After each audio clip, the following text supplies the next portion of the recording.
This podcast is a safe community for the high achiever and the goal setter to help you navigate the next step in your transition. We are going to be here giving you the tools and the strategies to help you overcome limiting beliefs and help you to move forward. So be sure to subscribe to the Master Your Transition podcast on Instagram, as well as subscribe to this podcast. All right. So Lachauna, how are you doing? I am wonderful and so excited to chat with you today and so proud of you. Thank you. Thank you so much. I really appreciate it. So people don't know that, yes, we are family, but they don't know. I know you, but I want you to share a little bit about yourself. Who are you and what is your transition story? Yeah, so my name is Lachauna Edwards. I go by Mrs. Mommy Esquire on social platforms.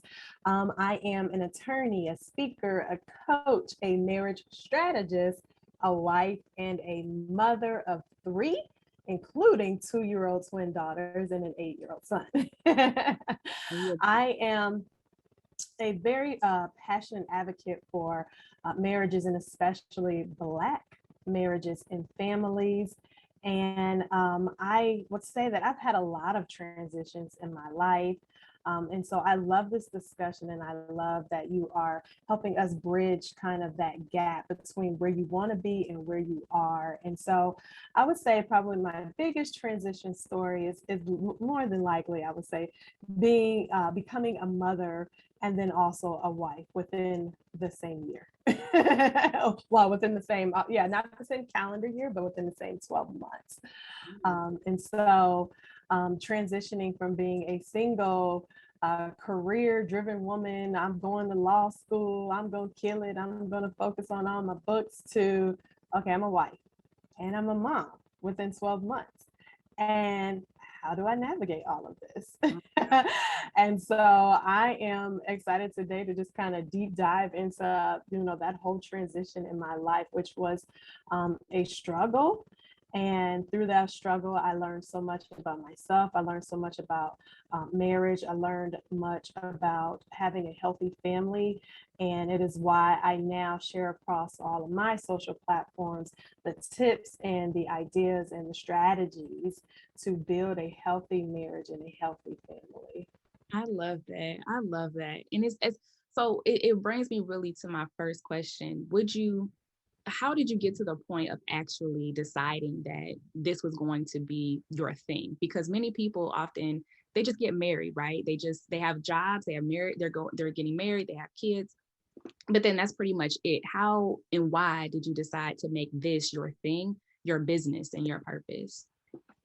I hate to sound so like super saved, but in reality, I truly believe that it was just a natural calling for me. You know how something kind of just tugs on your heart. You're just very passionate about it, and the more you learn about it, you want to share with other people, and you have a desire to see people thrive in that area. That's what marriage was for me. I'm not a what do they call it? A sap or overly obsessed with love stories and weddings and all. Like, that was not me, never me. I somewhat dreamed about like my wedding, but I was never like that woman who just sat around just dreaming about being a wife and a mother. But I knew and I learned through my own struggles what marriage, first of all, means to God, how we strengthen our family unit, how God uses marriage to elevate us in terms of who he wants us to be as people in his world and his kingdom. Mm-hmm. And so naturally, I just continued to learn things that made me want to share with others, because I see so much out there across the internet, across social platforms, as just like, that's not it. Like, y'all are spreading lies or false information or things that are setting people up.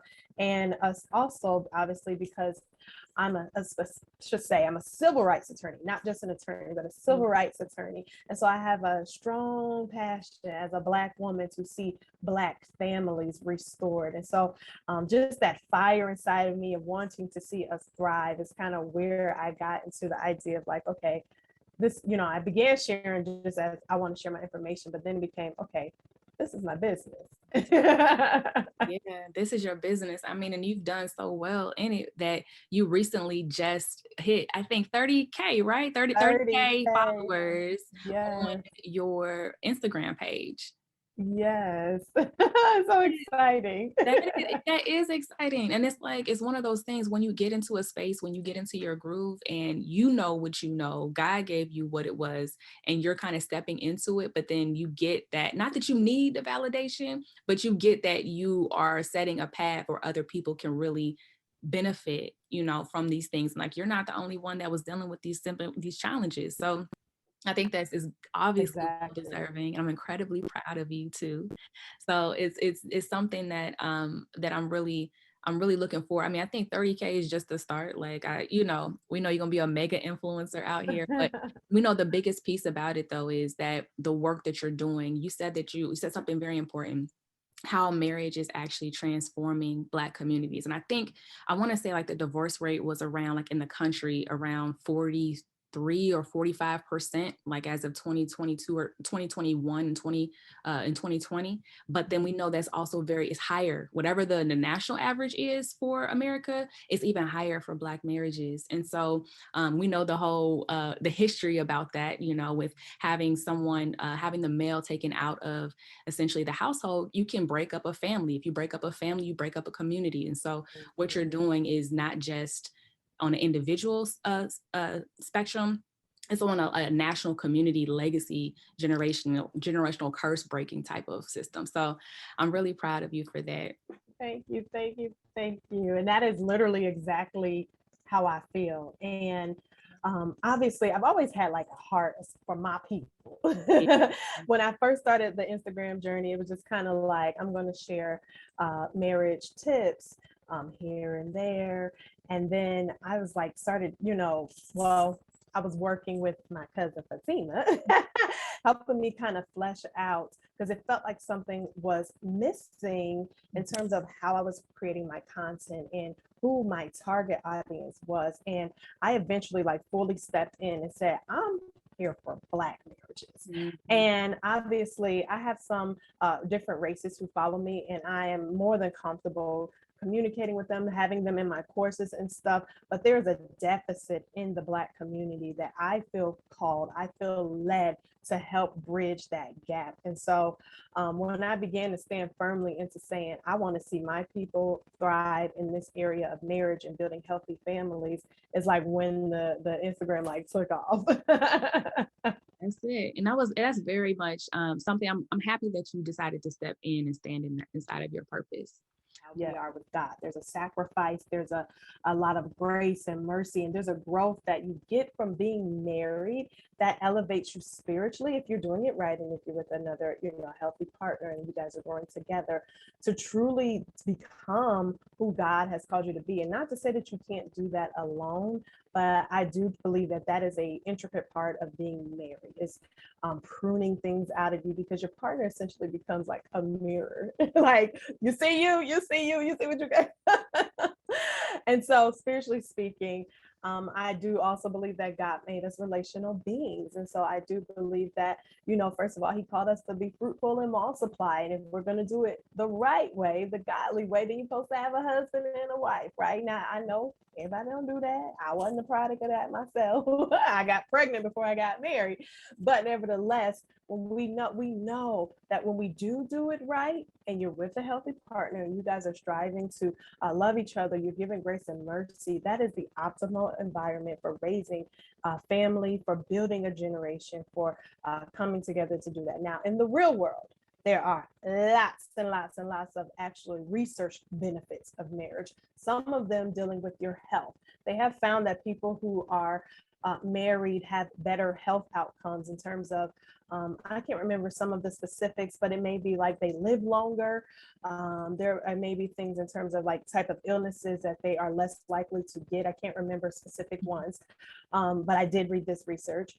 You also have where you have financial benefits, right? If you want to pull together two incomes, because yes, baby, you can be the CEO, but you know what's even better is two CEOs or just two incomes. Not to say that you cannot do it on your own. That's wonderful. But why would we, why, if you have the opportunity to have two, why only go for one? And when you bridge together a life with somebody that you love, or somebody that has the same values as you guys do not need to make the same income, but y'all have the same drive, you have the same values, you have the same goals for your family, you can elevate that much faster. That's thinking like a team, right? I can do a lot of stuff on my own, but if I bring in somebody who is brings in ideas, maybe things that I haven't thought of, a perspective that I don't have, diversity of thought, together we can elevate our plan together much quicker than if I was to just be relying on myself. So we have that. And then obviously, when you put those two incomes together, you create wealth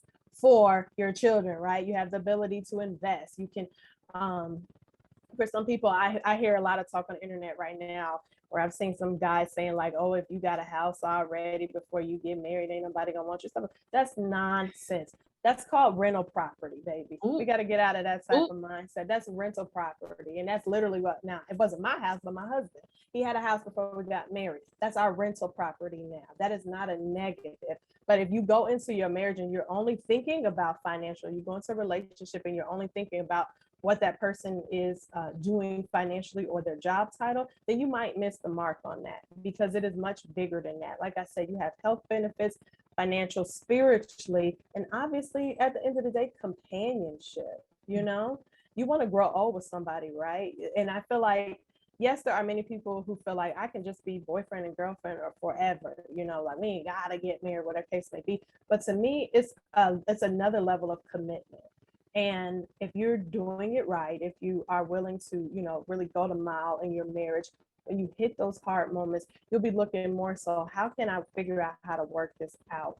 I've made a commitment to do life with this person. How can I figure it out, as opposed to being like, you know what, this ain't it and I'm out. So yeah, that's really good. Oh, I love that. So we first have to think about marriage from a place of as a spiritual well-being. If those who follow Christ or have some type of spiritual reckoning and decide that that's their foundation, they go to God first, and it's biblical. So marriage is biblical, and it's something that is ordained for us, is created for marriage, and it's possible for us. So we don't have to think about ourselves as separate from marriage. We get to be with someone. Now, here's the thing.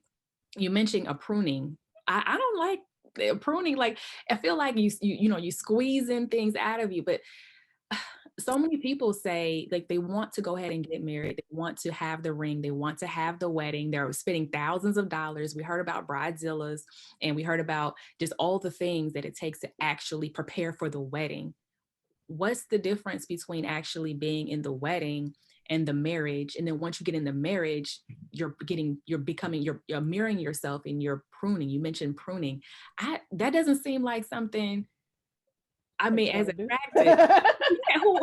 I get why people want to do it, right? I get the relationship goals and the relationship statuses, but why, if you're going to be pruned, it doesn't seem like a joyful or easy process, or maybe it's not supposed to be. What happens in the pruning?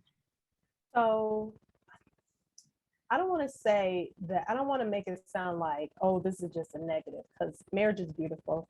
To be able to do life with somebody, travel the world, raise your children, to have somebody to come home to after a hard day and just give a hug, just to say, you know what, I just need to be embraced because work took me out today, type of thing.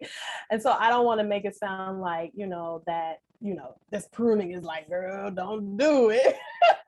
But again, speaking spiritually, we have to be real here for a minute. When God wants you to elevate in who you are and what he wants you to offer his kingdom, there's going to be a pruning process, whether you're married or you're single. And the thing that I think with marriages is that doing life with somebody else, you have to be considerate of everything that they think about you or want to do with you or that you want from them. And through that process, you are having to rid yourself of things that don't align with what he wants you to do in his kingdom. And so, sorry. Take a break. No, you're good. And so I did not enjoy my pruning process, to be perfectly honest. So it's always I'm looking back and now I'm like, okay, it was worth it. Okay, God, I understand why you had to do it. But in reality, for instance, I was selfish and I wasn't much of a people person, to be honest. And I'm still kind of vibing with that whole idea of being a people person. But what I do today, who I help today, and where he wants to continue taking me, I couldn't be who I was in that season. Where if he wants to elevate me in that, I have big dreams about being able to help people on a global scale. And so, how can you not be a people person, but then still say you're gonna walk and do what God called you to do? Like so, yes, the wedding is grand. Although I didn't have one. Yes, I always thought you had a wedding. I had a shotgun wedding, man. We went to the courthouse. But yes, having a wedding is grand and the celebration, all of that. But doing marriage is for grown folks, like they say. There is a sacrifice that you have to learn to do, a growth that you have to be available for. And through all of that, though, you create a beautiful life with someone. It's just at the end of the day, it's just meshing. It's that becoming one. Like, how do I take two things that are different and blend them as to one? Some things got to go, right? Like, if I'm going to make two things, when it comes together, it's not going to look like what what it started out as. So that's kind of how I think about the pruning process is I'm taking these two imperfect people and I'm going to blend them together to become one. And what they create together is very different from what they look like alone. And so in that process, God has to say, I'm going to get rid of this, or I'm going to blend this. Maybe my husband, for instance, was much more of a giver, much more of a people person. So I'm going to blend that in her because that's what I need her to do. And then the opposite for him, if that's something that he needs or whatever the case may be. And so I obviously look back like, oh, I was being pruned. Of course, there was a lot of stress and a lot of tears and frustration in the process. But let's just be honest, whenever God is trying to elevate you in something, you are going to feel the pressure, but you come out, what they say, like gold.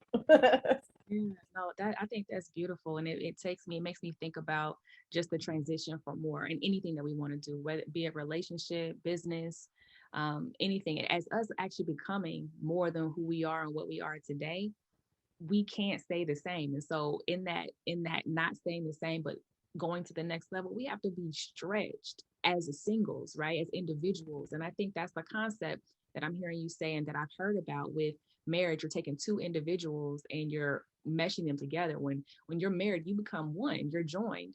And so how important is your singlehood or singleness in marriage? Can you actually have a singleness or singlehood in our identity while still being married? Is that even possible? I guess I would say I wouldn't define it as singlehood, but more so individuality, right? Okay. I am still me. I am still career driven. I am still goal driven. My husband supports me in those areas. I am what I actually like to call self-preserving. I demand that I get my self-care time because I will blow a gasket around here if I do not. But we honor each other's individuality. And I think that is very important in marriage because you are still somebody before you got married, right? I don't believe in losing yourself in marriage. Now, I do think it is very important to have a we-ness, a we-ness, meaning that you are one, you're thinking about each other. What would my husband want in this situation? Considerate of what he thinks, he considerate of what I think, checking in type of thought process. Is this cool? But I'm never going to interfere with what he likes. I want him to be happy as an individual, and he wants me to be happy as an individual. And so I do think that part of being single is enjoying that without having to check in with anybody, right? But you want to find a partner also that is considerate, that you do still want your individuality, especially after you become parents and things, because you are like, who am I? And there's a lot of women that lose themselves when they transition into these roles because they feel like, I'm this person now and I can't be who I was before. But I believe at the end of the day, God always had a plan for you as an individual. When you come together with your husband, or your wife, you can elevate that plan, right? But there are still things that he wants to do within you, for your community, for his kingdom, for your own personal growth, that I don't think you lose as a result of marriage. I love that. I love that. Because one thing that I think about is I like my time. I like my me time. I like doing what I want to do, how I want to do it, when I want to do it, without asking anybody anything. Because and so with having that level of independence for so long, it's like being married, that's a desire for, I know for a lot of people, but then what does that mean to the independence? What does that mean to the identity that I have established and created and built for myself that's gotten me to this point? Does that mean it just disappears? Am I this new person? Is it a more evolved person? I think people go right into marriage just because, again, they want to have the status, the Instagram, the whatever, and have someone to go on vacations with, or come home to bed at night. But I always think about my identity. I was like, who am I going to be once I'm actually married? And I am actually very excited about it. It's just the unknown of what is ahead. So I like how you put that, though, that you get a chance to become more. There's still you still have individual qualities about yourself, but there still is like a we. There's both. It's interdependence, I think, is what. Yes, yes. And I often actually tell people that you create the own culture. That's something that I learned from my therapist. You create the culture for your marriage. So one thing that a lot of people, and this is part of why they lose themselves in their marriage, is because they start trying to create something that they either saw in somebody else's house, they saw on TV, or they had a vision that is not aligning with who's in your house. And so if you and your spouse, for instance, think that going out with your boys or your girls each Friday night, like that's part of y'all thing, like, or once a month, whatever, and you want to continue that, and y'all like, that's cool, do that. But maybe you all are, we spend together Monday through Friday, and once a month or once a year, you go out with your girls on a vacation or something like that. Like, you create your culture for your family and your marriage, and don't feel obligated to do anything that you feel does not align with who you want to be as a wife, as an individual, as a woman, as a man, and obviously the way that you make sure that that's okay within your marriage is you check in and say, are we in agreement about, hanging out with friends? For instance, is it okay to stay out till midnight? Is it okay to stay out till 2 o'clock in the morning? What's respectable to you? And honor that. But we still want to also honor the individual and allow each other to freely enjoy life with and without each other, in the different social moments or whatever the case may be.